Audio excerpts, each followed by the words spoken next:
नमस्कार, BRG news room में आप सभी का स्वागत है। देश, दुनिया और शहर से जुड़ी क्या रही शाम के 7 बजे तक की खबरें, आइए देखते हैं।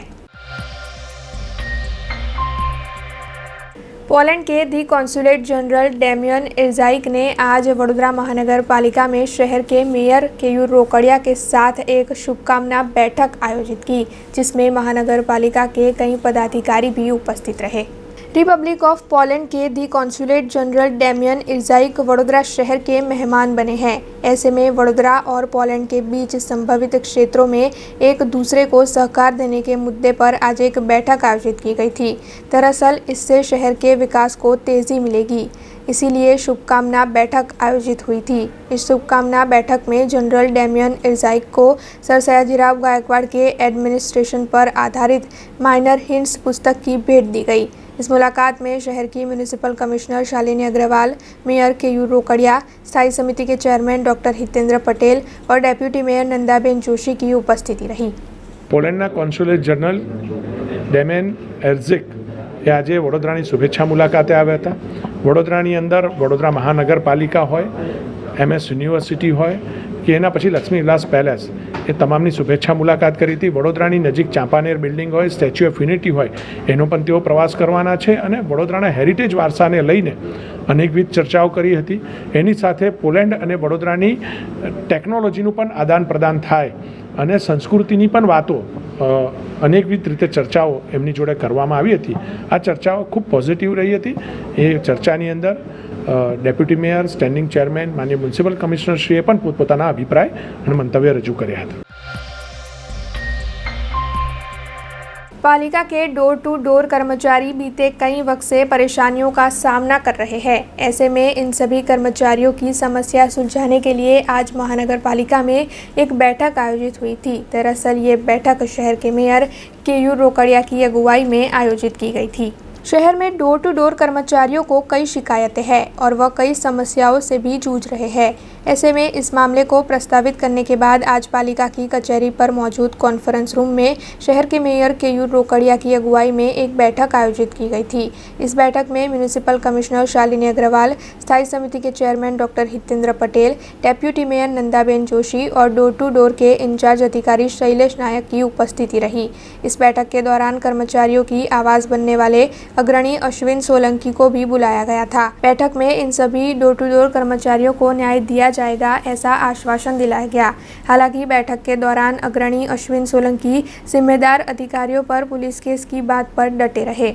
जे कर्मचारीओने जे जूना कर्मचारी उतारी दीधा था एमने परत लेवा माटेनी जे वात हती ए परत लेवानो निर्णय कर्यो छे અને જે પ્રમાણે એના જે કંઈ બેંક સ્ટેટમેન્ટ અને PFESના ચલણો ને એ તે બધું ચેક કર્યા વગર એના કોઈ બિલો છૂટા નહીં કરવા એ નિર્ણય લીધો છે અને ભવિષ્યમાં પણ આ એજન્સી કોઈ ખોટું કામ કરે કે આવું કોઈ પ્રશ્ન બને તો એની સામે એક્શન લેવા માટેની એ લોકોએ તૈયારી બતાવી છે। એટલે જેટલા પણ છૂટા કર્યા છે એ લોકોને લેવા માટેની અત્યારે કમિશનરશ્રીએ મેયરશ્રીએ અને કમિશનરશ્રીએ ચેરમેનશ્રી અને ડેપ્યુટી મેયરશ્રીએ જે તે અધિકારીને સૂચના આપી દીધી છે। वैसे ही बैठक के बाद मेयर केयूर रोकड़िया ने जिन डोर टू डोर कर्मियों को निकाला गया है उन्हें वापस नौकरी देने की और बाकी बातों पर कड़ी तहकीकात कर ज़रूर होने पर कार्यवाही करने की बात बताई।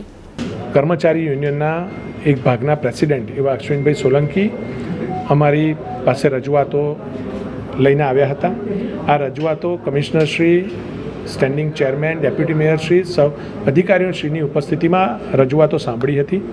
એમાં પણ જે લોકોએ કોરોના કાળ દરમિયાન જે કર્મચારીઓએ કામ કર્યું છે અને નિષ્ઠાપૂર્વક કામ કર્યું છે અને સારી કામગીરી કરી રહ્યા છે એવા કર્મચારીઓને છૂટા ન કરવા એ તેમની માંગ હતી, જે અમે સ્વીકારી પણ છે। અને આના સિવાય પણ જે કોઈ નાના મોટા વિષયો લઈને અમને ધ્યાનમાં એ મૂક્યું હતું એ તમામનું નિરાકરણ અમે લાવવાની વાત કરી હતી।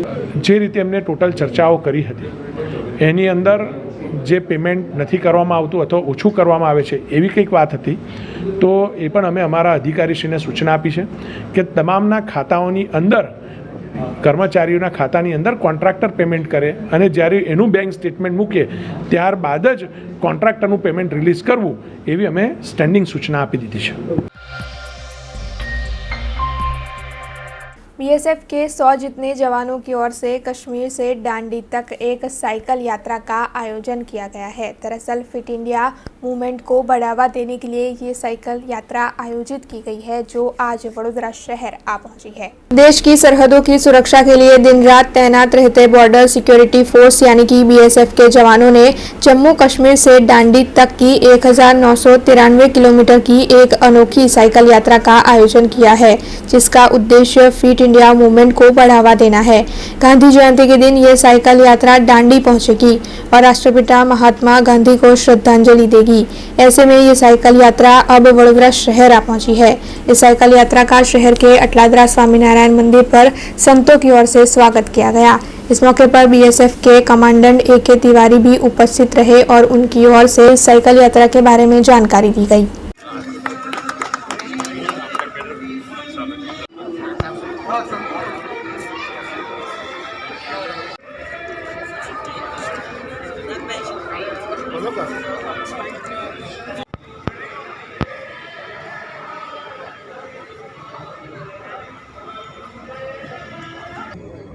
राष्ट्र, संपूर्ण राष्ट्र आज आज़ादी का अमृत महोत्सव मना रहा है। 75 वर्षवां चल रहा है जब से हम स्वतंत्र हुए हैं। तो एक अलग जगाने के लिए, जग जागरण के लिए हमने टास्क लिया है कि जम्मू से लेके 15 अगस्त को जम्मू की ऑक्ट्राई पोस्ट से हमने यात्रा निकाली थी, जिसमें 100 साइकिलिस्ट हैं और इसका समापन फ्लैगिंग सेरेमनी 2 अक्टूबर को बापूजी की कर्मभूमि दांडी में होगी। इस यात्रा के साथ जो हमारा एम है, जो हमारा मकसद है, वो सबसे बड़ा मकसद है फिट इंडिया मूवमेंट को बढ़ावा देना। फिट इंडिया तो हिट इंडिया।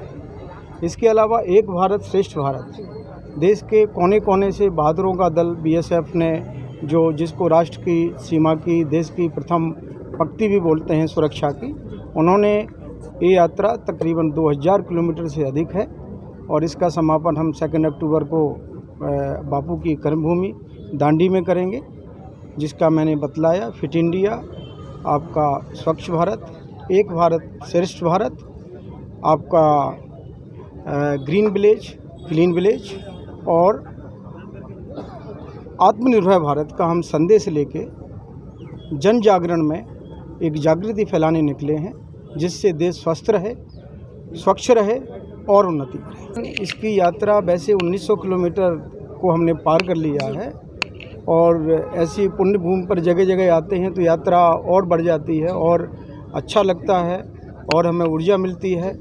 जहाँ जहाँ राष्ट्र की चिन्ह हैं वहाँ पर हम जाते हैं, जहाँ भारत की संस्कृति है वहाँ हम जाते हैं, जिससे जो एक बृहद भारत है सीमाओं पर और सीमाओं की रक्षाओं के साथ चल रहा है, वो पूरे भारतवर्ष को देख सके और जो इसके साथ मुख्य हमारा उद्देश्य है वो जनमानस तक पहुंच सके। इस और कोई भी कठिनाई और हमारी ऊर्जा को बढ़ाती है और हमें चैलेंज को, we are here to accept the challenge. ये सब प्रकृति के हैं, बारिश होनी है, धूप होनी है, दिन होना है, रात होना है, ये सभी एक नियम कानून है जो चलते हैं प्रकृति के। उसके हिसाब से कोई यात्रा रुकती नहीं है, हमें और ऊर्जा मिलती है। आज सुबह से वडोदरा शहर में बारिश का नामो निशान नहीं था, लेकिन दोपहर ढलते ही अचानक ही काले घने बादल छाए और फिर मूसलाधार बारिश शुरू हो गई। 1 घंटे तक बरसी इस मूसलाधार बारिश की वजह से शहर के कई इलाकों में पानी भी भर गए।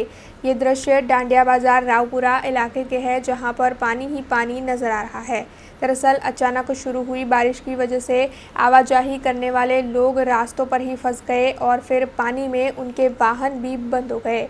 हालांकि बारिश अब भी जारी है, ऐसे में अब लोगों को काफ़ी दिक्कतों का सामना करना पड़ सकता है। पादरा नगर नागरिक सहकारी बैंक में शेयरधारकों को भेंट देने के कार्यक्रम का आयोजन किया गया, जिसमें संतराम मंदिर के महंत मोहनदास जी की विशेष तौर पर उपस्थिति रही। पादरा नगर नागरिक सहकारी बैंक की शुरुआत 1965 में की गई थी और बीते 57 साल से ये बैंक कार्यरत है। ऐसे में इस बैंक की ओर से दिनेश हॉल पर शेयरधारकों को भेंट देने के कार्यक्रम का आयोजन किया गया था, जिसमें पादरा संतराम मंदिर के महंत मोहनदास जी की विशेष तौर पर उपस्थिति रही। उन्हीं के हाथों से इस कार्यक्रम की शुरुआत करवाई गई। इसके साथ ही वहां पर अन्य कई पदाधिकारी भी मौजूद थे, जिनका गुलदस्ता देकर स्वागत किया गया, जिसके बाद इन सभी महानुभावों के हाथों सभासदों को भेंट दी गई। इसके अलावा बैंक के वर्किंग आवर्स के दौरान शाम को 4:30 से 6 बजे के बीच सभासदों को भेंट भी दी जाएगी। इस मौके पर मुख्य अतिथि के तौर पर छोटा उदेपुर इलाके के सांसद गीताबेन राठवा, माजी विधायक और बड़ौदा डेयरी के चेयरमैन दिनेश पटेल, बैंक के प्रमुख बाबूभाई, माजी प्रमुख कालिदास गांधी और अन्य कई पदाधिकारी और साथ ही सभी सभासदों की उपस्थिति रही। कोई वर्षे पानीना जग आपने कोई वक्त गामड़ा आ वखते दरेक सभासदने डिनर सेट આપવાનો કાર્યક્રમ રાખવામાં આવ્યો છે। એમાં અમારા સાંસદ ગીતાબેન, સંતરામ મંદિરના મહારાજ મોહનદાસજી મહારાજ અને નગર નાગરિક બેંકના તમામ ડિરેક્ટરો અને સભાસદો સાથે આજે આ કાર્યક્રમ રાખવામાં આવ્યો છે। આ બેંકમાં 15,000 જેટલા સભાસદો હોય। કાયમ 4:30 થી 6 વાગ્યા સુધી બેંકની ઓફિસ દરેકને ભેટ આપવામાં આવશે। આ બેંક ખૂબ પ્રગતિ કરે એવી આજના દિવસની મારી ખૂબ શુભેચ્છા છે। જેમાં પાદરા સંતરામ મંદિરના મહંત શ્રી મોહનદાસજી મહારાજ, આપણા છોટાઉદેપુરના સાંસદ શ્રીમતી ગીતાબેન, પાદરા વડોદરા ડેરીના ચેરમેન શ્રી દિનુ મામા, બેંકના ચેરમેન શ્રી બાબુ કાકા, શ્રી કાલિદાસ મામા, મેનેજિંગ ડિરેક્ટર અશોકભાઈ, બીજા મંચસ્થ મહાનુભાવોની હાજરીમાં આજે બેંકની આ ભેટ વિતરણ કાર્યક્રમ આપણે દરેક સભાસદોને એમના હસ્તે અપાઈ અને આજથી આ કાર્યક્રમની શરૂઆત કરી છે। હવે પછી કોઈપણ સભાસદ હશે તેને બેંકના બેન્કિંગ અવર દરમિયાન 4:30 થી 6 સમયમાં અમે દરેક સભાસદોને ગિફ્ટ બેંક પરથી કલેક્ટ કરવા વિનંતી કરીએ છીએ। ગિફ્ટ કોને મળશે? આ 5મી ગિફ્ટ બેંક તરફથી આપવામાં આવે છે। બેંક સતત મેનેજમેન્ટમાં નક્કી થયા પ્રમાણે બેંક દરેક સભાસદોને ગિફ્ટ આપે છે અને જે સભાસદોના 50 શેર ધરાવતા હશે તે સભાસદ गिफ्ट पात्र कार्य है। पालेज गांव में गुजरात एक्सप्रेस ट्रेन का स्टॉपेज था, जिसे रद्द कर दिया गया है, जिसके चलते मुसाफिरों को दिक्कतों का सामना करना पड़ता है। ऐसे में अब रेलवे मंत्रालय और रेलवे के उच्च अधिकारियों को पत्र लिखकर गुजरात एक्सप्रेस ट्रेन के स्टॉपेज को पालेज में फिर से शुरू करवाने की मांग की जा रही है। पालेज गांव में गुजरात एक्सप्रेस ट्रेन का स्टॉपेज रद्द कर दिया गया है, जिसके चलते वहां के मुसाफिरों में काफ़ी रोष देखने मिल रहा है।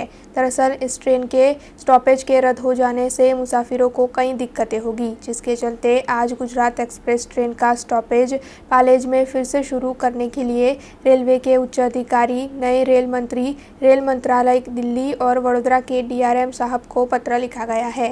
ऐसे में पालेज गाँव को गुजरात एक्सप्रेस ट्रेन का स्टॉपेज फिर से मिल पाएगा, ऐसी आस जताई जा रही है। हाल में रेलवे मंत्रालय द्वारा पालेज गामे जे स्टॉपेज गुजरात एक्सप्रेसનું હતું તેનાથી ગામના અને આજુબાજુના 40 ગામોની પ્રજાને અપડાઉનમાં ખૂબ જ સરળતા રહેતી હતી, પરંતુ તાજેતરમાં રેલવે દ્વારા અચાનક ગુજરાત એક્સપ્રેસનો સ્ટોપેજ રદ કરી દેવામાં આવતા લોકોને અને ખાસ કરીને રોજિંદા કામ માટે ભરૂચ, બરોડા, સુરત, અમદાવાદ જતા પેસેન્જરોને ખૂબ જ અગવડ ઊભી થયેલી છે।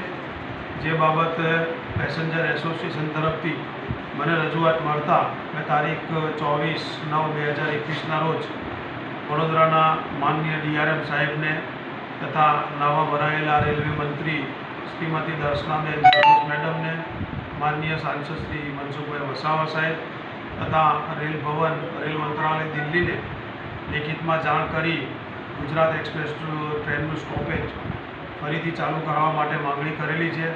જે સંદર્ભમાં પાલેજ રેલવે સ્ટેશનના મેનેજર થકી એવું જાણવા મળેલ છે કે મારી રજૂઆત અન્વયે ટૂંક સમયમાં DRM સાહેબ તરફથી યોગ્ય પોઝિટિવ જવાબ મળવાની આશા છે અને મને આશા છે કે ગામનું હિત જોતા, પેસેન્જરોનું હિત જોતા ટૂંક સમયમાં પાલેજને ફરી ગુજરાત એક્સપ્રેસ ટ્રેનનું સ્ટોપેજ ફરી મળશે એવી મને પૂરેપૂરી આશા અને વિશ્વાસ છે।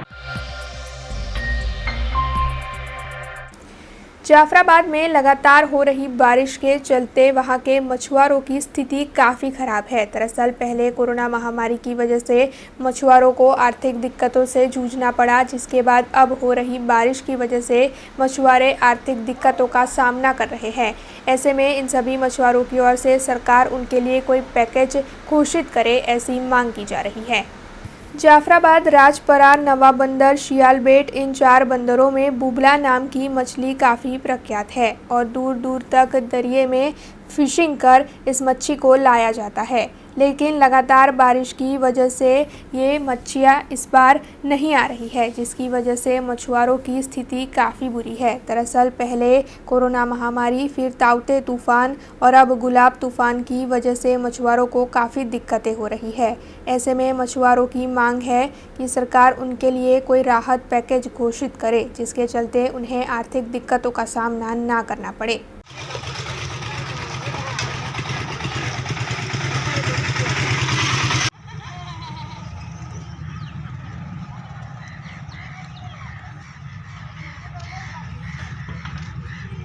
कम से कम जाफराबाद में ओछाમાં ઓછું 15 થી 20 કરોડ રૂપિયાનું આ 2 દિવસના વરસાદમાં નુકસાની છે। અમારી જાફરાબાદ, રાજપરા, નવા બંદર અને શિયાળબેટ બંદરોની ફિશિંગ એ ટાઈપની છે કે દરિયામાંથી દૂર દૂરથી મચ્છી, બુમલા મચ્છી, બોમ્બે ડકે એને પકડી લાવવાની દરિયામાંથી અને ત્યાર પછી મજૂર દ્વારા એને મજૂરી આપી અને એને સૂકવવાની હોય। એને સૂકવણી કરવામાં 3 થી 4 દિવસ લાગે। આ દરમિયાનમાં જો વરસાદ પડી જાય તો એમાં જીવાત બેસી જાય અને ફેંકવાની પણ મજૂરી આપવી પડે। આવી રીતના માંડ તાવતે વાવાઝોડામાંથી માણસો બહાર આવીને ધંધા રોજગાર ચાલુ કર્યા। તો વળી પાછો ગુલાબ વાવાઝોડાની અસરના કારણે જે આ અતિવૃષ્ટિ થઈ તેમાં માછીમારોને વધારે કળ ભાંગી નાખી, કારણ કે આ મચ્છી જ્યારે પણ વરસાદ પડી જાય એટલે એનો કોઈ ઉપયોગ થતો નથી, એટલે એને ફક્ત ફેંકવી જ પડે અને ફેંકવાની પણ મજૂરી આપવી પડે। સરકારશ્રીને વર્ષોથી અમારી આ માંગણી છે અને વર્ષોથી અમે આવી રીતના જે પ્રેસ માધ્યમ દ્વારા, મીડિયા દ્વારા અમે સરકારશ્રીને જાણ કરતા રહેલા છે। મંત્રીશ્રી અને પહેલાં જ્યારે જવાહર ચાવડા સાહેબ હતા એમની સાથે પણ અવારનવાર આવી ચર્ચાઓ થઈ છે કે ભાઈ કમસે કમ અમને આવા સમયે જે નુકસાની જાય છે, આપ ખેડૂતોને જેમ વળતર આપો છો એમ અમને પણ કાંઈક સ્પેશિયલ પેકેજ જાહેર કરી અને વળતર આપવું જોઈએ। અમે નથી કહેતા કે 100% તમે આપો, પણ ફૂલ નહીં તો ફૂલની પાકડી રૂપે પણ કંઈક પેકેજ જાહેર કરીને વળતર આપવું જોઈએ। અને બીજા બંદરોમાં જે ફિશિંગ છે તે તાજી મચ્છીની છે। અમારે આ જાફરાબાદ, રાજપરા, નવા બંદર અને શિયાળબેટની વર્ષોથી એક જ ફિશિંગ છે અને સુકવણીની ફિશિંગ છે। સુકવણી થયા પછી વેપારીઓ ખરીદી કરે અને ત્યાર પછી કોલંબો, મોરિશિયસ અથવા દેશની અંદર ખાવા માટે ઉપયોગમાં જાય છે। તો કિંમતી ઊંડિયામાં પણ કમાવી આપે છે માછીમાર। તો માછીમારોની અવારનવાર માંગણી છે, આમાં સરકારશ્રીએ ધ્યાન દોરી અને કંઈક ને કંઈક પેકેજ રજૂ કરવું જોઈએ। पंजाब कांग्रेस के भीतर नया सियासी भूचाल आया हुआ है। प्रदेश कांग्रेस के प्रधान नवजोत सिद्धू ने इस्तीफा दे दिया है। उन्होंने सोनिया गांधी को इस्तीफा भेजा है, जिनमें लिखा है कि वे पंजाब के भविष्य और लोगों के भले से समझौता नहीं कर सकते। समझौता करने से इंसान का चरित्र खत्म हो जाता है। मैं कांग्रेस के लिए काम करता रहूँगा। सिद्धू को 18 जुलाई को ही पंजाब कांग्रेस का नया अध्यक्ष बनाया गया था। इस्तीफे की वजह अभी सामने नहीं आई है, लेकिन माना जा रहा है कि सिद्धू उन्हें सीएम नहीं बनाए जाने पर नाराज चल रहे थे। इसके बाद मंत्री पद और मंत्रालय बंटवारे में सिद्धू की नहीं चली। मंगलवार को मंत्रालय बांटे गए तो गृह विभाग सुखजिंदर रंधावा को दिया गया, जिसके बाद दोपहर में सिद्धू का इस्तीफा सामने आ गया। नवजोत सिंह सिद्धू की अगुवाई में पंजाब कांग्रेस में हुई बगावत के नतीजे के तौर पर 18 सितंबर को कैप्टन अमरिंदर सिंह को मुख्यमंत्री की कुर्सी छोड़नी पड़ी थी। इसके बाद 20 सितंबर को चरणजीत सिंह चन्नी को राज्य का नया मुख्यमंत्री बनाया गया। हालांकि उनके मंत्रिमंडल में अपनी राय को तरजीह न मिलने पर नवजोत सिंह सिद्धू नाराज चल रहे थे और उन्होंने कांग्रेस के हाईकमांड को अपना इस्तीफा भेज दिया। अब खबरों से लगातार अपडेट रहना हुआ आसान। BRG न्यूज आपके मोबाइल स्क्रीन पर। आज ही BRG न्यूज की mobile app Google play store और ऐप स्टोर से डाउनलोड करें और खबरों से लगातार जुड़े रहें।